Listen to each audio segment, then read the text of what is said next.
При първата ми бременност аз се почувствах и изпитах огромния страх, че губя себе си. Аз се почувствах тотално обезличена и същевременно изпитвах огромна вина, че се чувствам по този начин. Това днес няма да бъде просто интервю.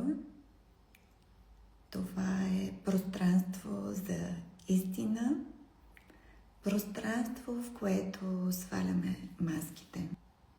Добре дошли в Тя без маска. Ще говорим за осъзнато родителство.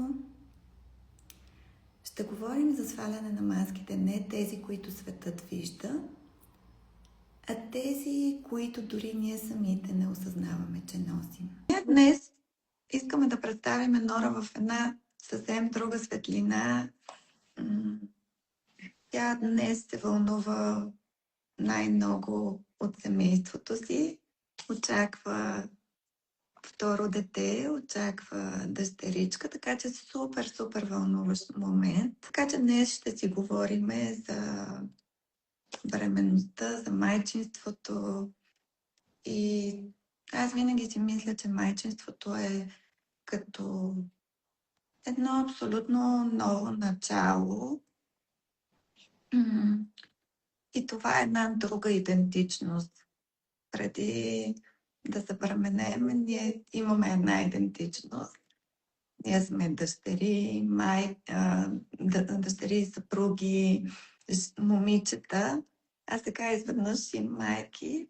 И да, може би първият ми въпрос е: Нора, ако трябва да опишеш живота си преди майчинството с 3 думи, кои са те? Аз мога да го опиша с една дума. Живота преди майчинството е безгрижен.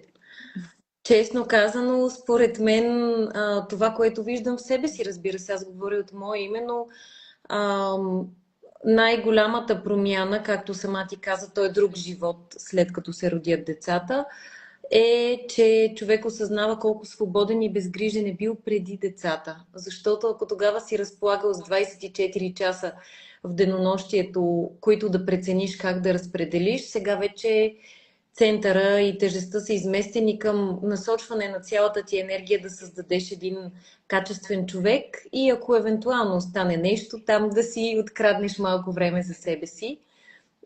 И в тази връзка ми се иска да се върна малко назад с твоето представяне към мен, защото наистина може би това, което съм правила в професионален план е било мечта за всяко момиче на 20 години, например, на 20 в този период, но след 30, особено аз за себе си, около 30, усетих огромната нужда наистина да стъпя в следващия етап от живота си и да създам семейство, защото когато направиш тази крачка и създадеш живот, няма връщане назад.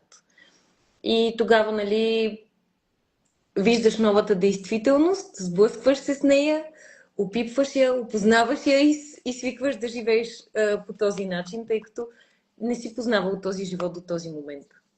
Да. А Нора, ако трябва да опишеш живота след като стана майка и след като създаде семейство, с 3 думи, как би го описала? Предизвикателен, пълноценен и щастлив, бих казала аз. Но аз имам щастието да бъда изключително подкрепена от моя съпруг. Ние двамата в 99% от времето гледаме нашия син. Сега ще е същото и с второто ни дете. Той много ме подкрепя, много ме помага и ние наистина сме партньори в отглеждането на детето.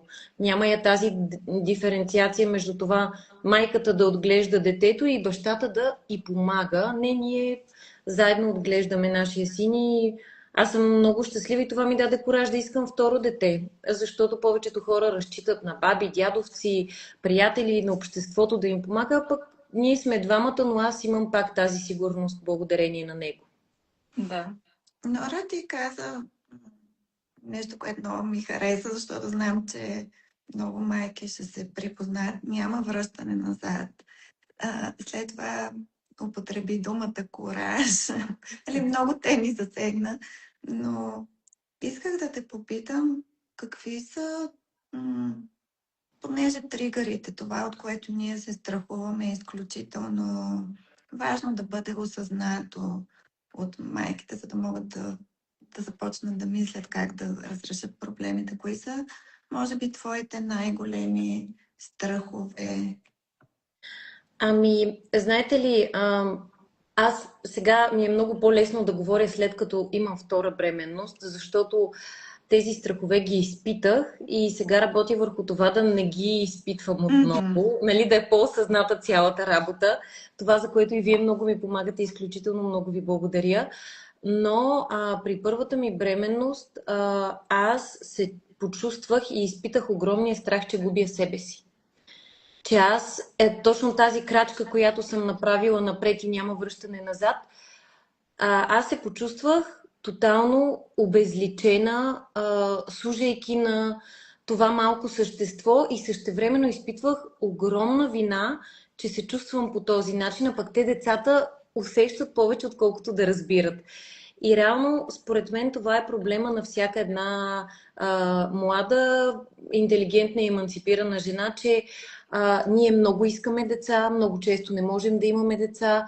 Когато ги получим, нали, очакваме един взрив от красиви емоции, обаче не е лесно. Истината е, че да бъдеш родител е най-голямото предизвикателство и то цял живот е предизвикателство.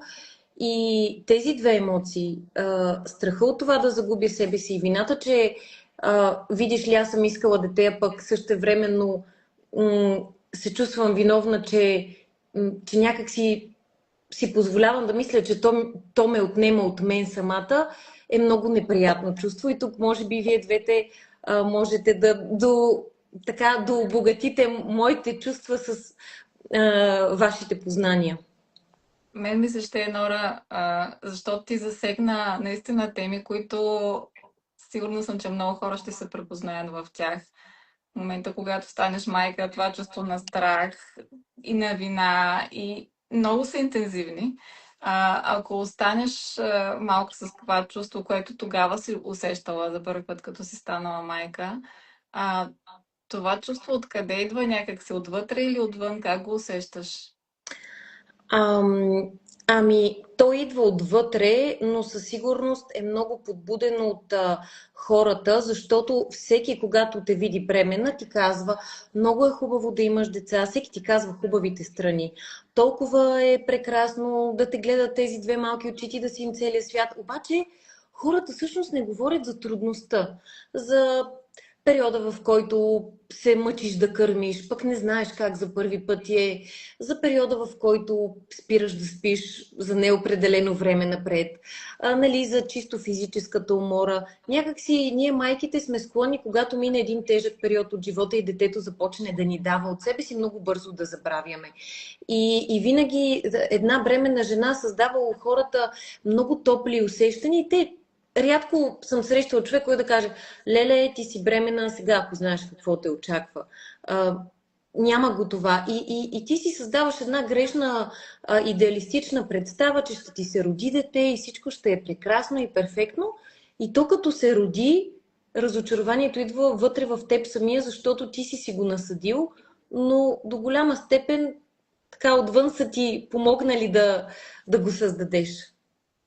На Или както мен ние бихме казали с Аля, отвън идват тригърите, отвън са тези, нали, коментари и закачки от хората, които реално в теб събуждат това чувство на страх и вина. на Да. мен някак си ми се иска и да позволиме на майките да изпитат, да си разрешат да се страхуват, че да го нормализираме, да дадеме пространство, че е нормално, когато има такава голяма промяна, нормално е да се страхувам, нормално е да бъда объркана, нормално е да искам да споделя, да съм емоционална. Нормално е да Нормално не е. знам. Да, така че първата стъпка за мен е наистина да бъде нормализирано, че това е съвсем човешко и, нали, да поспрем да сме в една такава пауза, тишина, в която да го преживееме, да имаме това пространство, че промяна ще има. А, Нора, какво би казала на майките, които или бъдещите майки, жените, които в момента са бременни и за първи път очакват да станат майка? Какво им би казала от твоята опитност сега, след като знаеш, че този сблъсък при теб се е случил вече? Ам, аз само ще добавя преди да отговоря на въпроса ти, че освен този сблъсък, аз се сблъсках и с следродилната депресия, за която в България до съвсем скоро въобще не се говореше. Нали, за този рязък хормонален обмен, промяна, които много ни влияят на емоциите и чувствата, за този сблъсък с действителността, които се приемаха като лиготия едва ли не и които повечето жени потискат надълбоко в себе си. Аз ще кажа, че е много важно да потърсим помощ, когато не се чувстваме добре. Много е хубаво да сме силни. Всички сме учени, че трябва да бъдем силни, да се справяме сами с предизвикателствата, но това е един доста устарял метод и едно разсъждение, което в днешно време няма как да е истина, защото ако някога, както и вие самите сте ми казвали, нали, първо децата са гледани от обществото, от баби, дядовци, лели, всички са живяли вкъщи и майките са били майки и са работели. Сега ние сме домакини, майки, съпруги, работещи хора. Нали, имаме 100 дни под мишницата и това да потърсим помощ не е срамно. Ние преди доста време си бяхме говорили с Диана. Аз се срамувах, че имам нужда някоя жена да дойде вкъщи да ми помогне с домакинството и изчистенето. И въпреки това преглътнах себе си, нали, опитах се да преглътна тая вина, че се провалям и че в още един аспект не смогвам да се справя, обаче това беше за сметка на менталното ми здраве и от сегашната ми гледна точка съм щастлива, че съм го приела. Същото е с детегледачките, с хората, които могат да ни помогнат. Това, което ще посъветвам всяка жена е да не се притеснява от емоциите си, да ги сподели и да се опита по един или друг начин да потърси помощ. Дали през близък, дали през партньора си, чрез външна помощ, която за мен е най-добрата, защото когато ти си платиш за една услуга, не изпитваш вина, че някой ще дойде да ти гледа детето. Примерно. Да, и сякаш в този период изплува всичко, което... То е малко като една криза, изплува всичко, което е най-важно и необработено за нас. Някак си, докато ни го разказваше, имам чувството, че при всяка майка изплува нейния перфекционизъм. Иска да е най-добрата майка, най-добрата домакиня, най-добрата съпруга, най-добре да се справи с живота. И това някак си наистина трябва да бъде отработено и да премине през нас и да преминем през трансформацията. Аз, Нора, искам да те попитам нещо актуално сега, тъй като очакваш второ дете и знам, че много майки, с които работя, въобще винаги има страхотното вълнение, нали, как ще кажа на детето, какво ще се случи след това. Някакси много ми се иска да тръгнем в тази посока. Какви са твоите притеснения, страхове? Според мен най-така общоприетия страх, който всички майки ще припознаем, е това дали първото дете ще приеме второто и дали няма да се почувства отхвърлено. И аз в момента всъщност работя много активно върху това да се опитам да създам у сина ми Вихрен комфорт и сигурност, че той няма да бъде оставен на заден план. И има много методи, особено през осъзнатото родителство, вие най-добре ще кажете, с които да подготвим децата, но това свързване с детето и е изключително важно. Аз съм в болничен вече, тъй като ще раждам съвсем скоро. И се опитвам да говоря с него, да комуникирам и виждам как той малко по малко се отваря. Между другото, тази сутрин за първи път, като дойде да легне при мен в леглото, се наведе и ми целуна корема. Той никога не го прави, даже като го помоля да си сложи ръчичката и да усети бебето, не винаги иска да си сложи ръчичката и днес съвсем доброволно дойде, целуна корема, каза добро утро на мен, на бебето. И това ми даде такова вдъхновение и вяра, че работи в правилната посока да свържат тези деца още преди второто да се е появило. И вие сами ще кажете, нали, за някакви такива лесни трикове, с които при самото раждане да представим второто дете на първото, така че то да не се почувства зле. Но това е голям страх и всъщност аз сега хубаво си говоря, но чак като се роди бебето ще знам какво съм свършила. Точно, аз ще ти кажа, Нора, това със сигурност е добър знак и работиш със сигурност в правилната посока. В същото време, нека да сме подготвени, че като се роди новото малко човече, големият батко може да изпитва чувства, които са съвсем нормални за него. Все пак идва още едно човече вкъщи, с което трябва да дели мама. Така че и там, както Аля беше споменала в началото, нека да нормализираме тези наши чувства на страх, на некомфорт. Нека просто да ги прегърнем за момент и да кажем, да, нормално е. И той, ако реагира, примерно, ревниво, тогава Нора как ще се чувства? Ако отхвърли в началото или не иска да го погледне, или е ревнив. Ами аз със сигурност няма да се чувствам добре и ще се чувствам отново леко виновна, леко провалена, че не съм успяла да го подготвя. Обаче сякаш нещото, което най-много се опитвам да взаимствам и възприема от осъзнатото родителство, е да си приемам страховете и настоящето на мен и хората, които обичам. Да ги приема и да се опитам да направя така, че възможно най-леко да мина през тях. Айде, нещо такова. Да не се страхуваме от страховете. Да не се страхуваме да усетим това чувство. Това, ако се върнем към настоящето, това, което Нора сподели от тази сутрин, просто беше магично. Направо аз цялата настръхнах от... Нали, това наистина е истинско свързване. И може би най-големия ми съвет към всички майки е да бъдат искрени с децата си, защото в работата ми оставете любовта да ви води, не страха.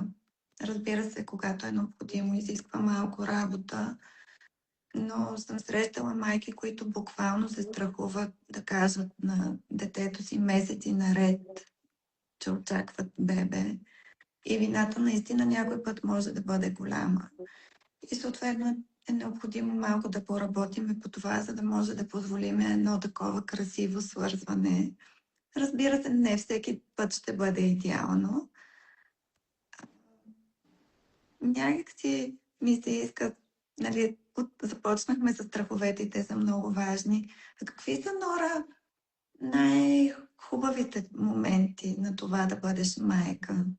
Защото някой път да спреме и да видиме красотата и да благодариме, това също е точно толкова важно. И ние някакси в забързаното ежедневие прескачаме от задача в задача.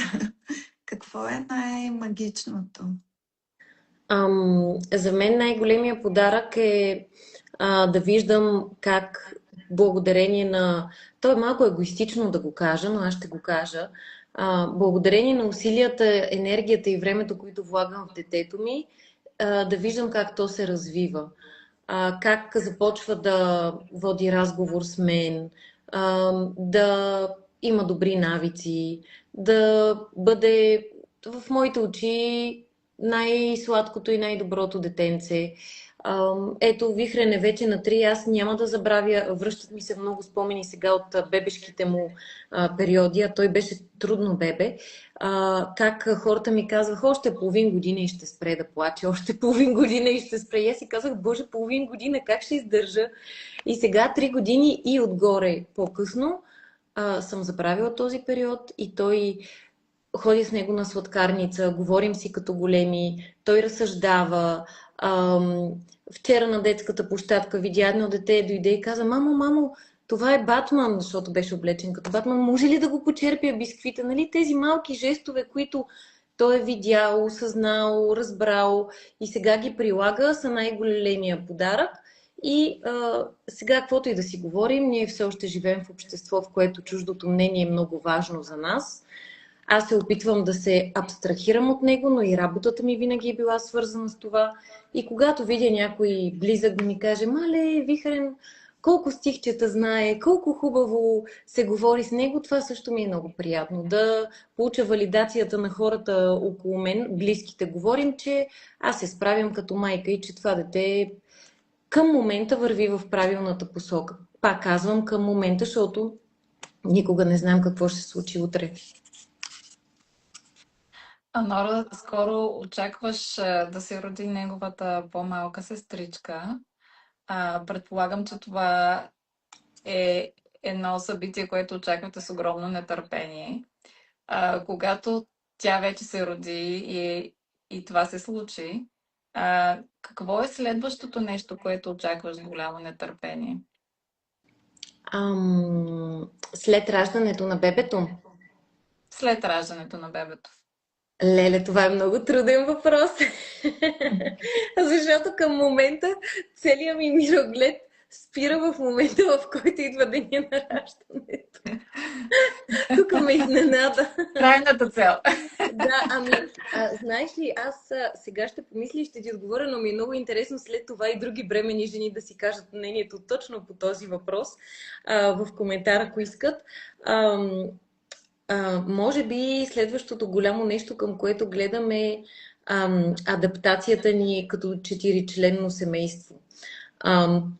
Честно казано, от Вихрен вече знам, че големите неща ще дойдат. Ще дойде момента, в който пак ще работя, пак ще си имам такива кариеристични набези, пак ще се върна към себе си, ще спортувам и така нататък. Обаче много ми е интересно как ще се споим като 4-членно семейство, защото сега на теория ще има четвърти човек, обаче той като се появи на практика, физически нещата ще изглеждат по различен начин. На мен много ми хареса въпроса на Диана, много ми хареса и отговора на Нора, защото ето това е магията, според мен, на майчинството. Тя ни кара, нали, да, има трудните моменти, но ние сме толкова свързани с нашето тяло в този момент и толкова сме тук и сега, че наистина ние дори не може да си представиме какво друго, освен самото бебе и самото раждане. И това, според мен, е един от най-разкошните подаръци, които ние имаме като жени. Да, всеки месец се оплакваме, че имаме цикъл. Да, не ни е лесно да сме бременни веднъж, 2 пъти, в моя случай и повече, но това пък уникално предимство пред мъжете да сме тук и сега, да сме присъстващи. Според мен това активира и нашата интуиция и много ми хареса. Много ми допадна, че Нора е присъстваща, че е тук в момента, че се наслаждава. И всички нейни мисли отиват към това как ще се трансформира семейството. Изключително важно е, според мен, да не бързаме, да не го пропускаме, да не се хвърляме, че трябва да правим някакви неща. Кажи, Нора. Аз искам да добавя една така препоръка към дамите, които са в ранна бременност, например, в момента. Много е важно да оползотворим времето до раждането на нашето дете по най-добрия за нас начин. Аз това успях да го направя и при първата ми бременност и сега някак си да се обърна към себе си, а тогава не знаех колко ще се промени живота ми. Сега е доста по-осъзнато. Да правя нещата, които смятам, че ще ме обогатят, да взема времето, което имам нужда да прекарам със себе си, за да може, когато се появи детето, да имам някакъв заряд и така някаква първоначална сила, с която да успея да се справям с новото преживяване. И виждам много млади бременни жени, които тичат нагоре-надолу, работят до последния момент, които са разкъсани, отдадени на ангажименти. Аз също правя много неща в момента, но тези неща ги правя, за да удовлетворя себе си. Избирам дали това нещо, с което ще се занимавам сега в момента ще ми е пряко сили и дали си заслужава, и препоръчвам и другите хора да го направят, защото този момент ще го имаме един, два, три пъти в живота си, ако сме късметли, и никога повече. И така да се свържем със себе си, с бебето. А, Много е красиво. Този период е много красив на бременността.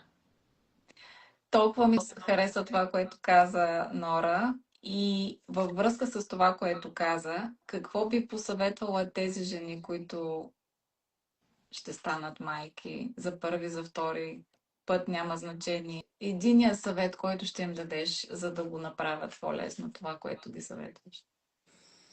Ами, ще ги посъветвам да опитат. Да си дадат един ден, 2 дни, един уикенд, и тогава сами ще разберат какво имам предвид с това, което казвам, защото най-трудно, според мен, е човек да направи първата крачка към себе си. И ако направи първата крачка към себе си, следващите стават все по-лесни.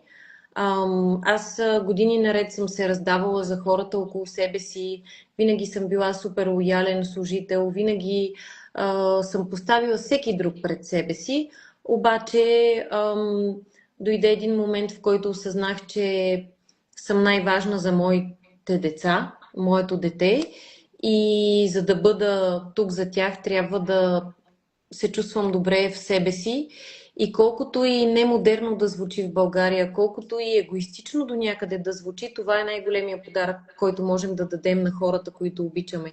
На първо място да присъстваме тук за себе си. И откакто даже работя с вас, откакто вие ми помагате да се справям с мислите, тревожностите си, осъзнавам колко много света, и в частност жените, бих казала, имаме нужда от осъзнаване на себе си, на заобикалящия ни свят, и колко е важно това, за да бъдем здрави физически и психически. Най-важното, защото не може да дадем на другите това, което нямаме в нас. Да, на мен ми се иска някакси да ги поканя да си позволят, защото българската жена, нали, обикновено, особено бременните, нали, казват: сега няма смисъл да си купя това, нали, сега съм бременна само за няколко месеца. И то започва наистина от малките неща, да си позволиш да бъдеш важен, да си позволиш почивка, нали, малко време за тебе, да си позволиш нещо красиво. Аз винаги, нали, да, идват хормони, има негативни чувства, трудно е. Обаче, когато си позволиш един малък жест към тебе, според мен това е също вратата към щастието. И винаги съветвам майките, нали, първо да си купят нещо красиво. Нищо, че ще бъде само за тази бременност, нищо, че ще бъде само за тази 2 месеца. В тези 2 месеца ние заслужим, или, нали, в последните 2-3 месеца, когато всичко се е променило, жената се притеснява, на моменти може да се чувства некомфортно в тялото си, дори ужасно. Да си позволиш да бъдеш щастлив, да позволиш да бъдеш важен, това според мен е много важно умение за всяка жена. И това е нещо, което предаваме и на дъщерите си след това. Напълно съм съгласна с теб.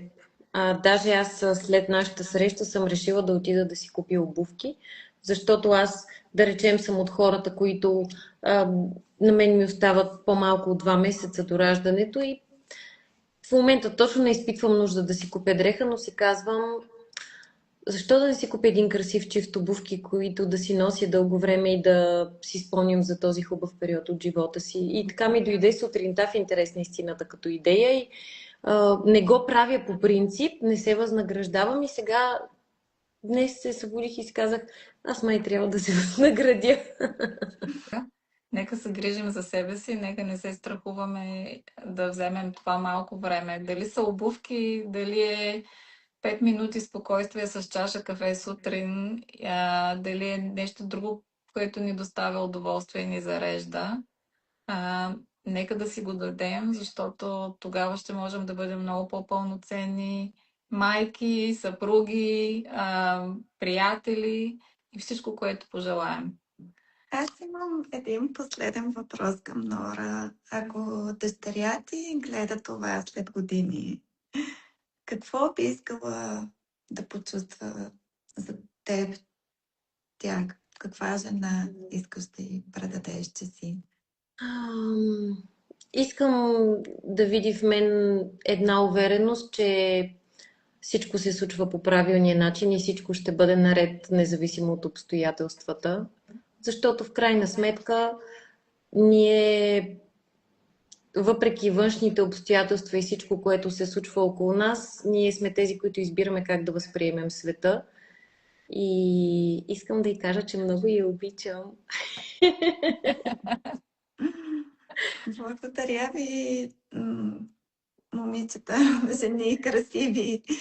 А, Това беше Тя без маска. Място, в което не търсиме да бъдем перфектни, а търсиме истина, свързване, осъзнатост, защото там започват истинските връзки. Ще ни откриете с Диана на Conscious on the Go или може просто да ни пишете в коментари Майка за повече информация и подробности. Благодаря, Нора, изключително за истинското откровения разговор, защото смятам, че е много важно да споделяме с другите жени, такива каквито сме наистина. И аз ви благодаря за възможността. Беше ми супер приятно и много се надявам скоро пак така хубаво да си говорим трите. Да, има много за какво.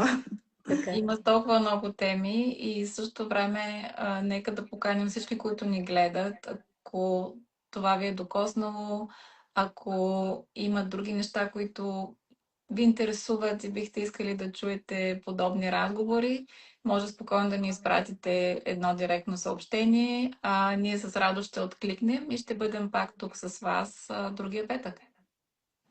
До скоро! До скоро! Прекрасен Хубав ден! ден, прекрасни момичета!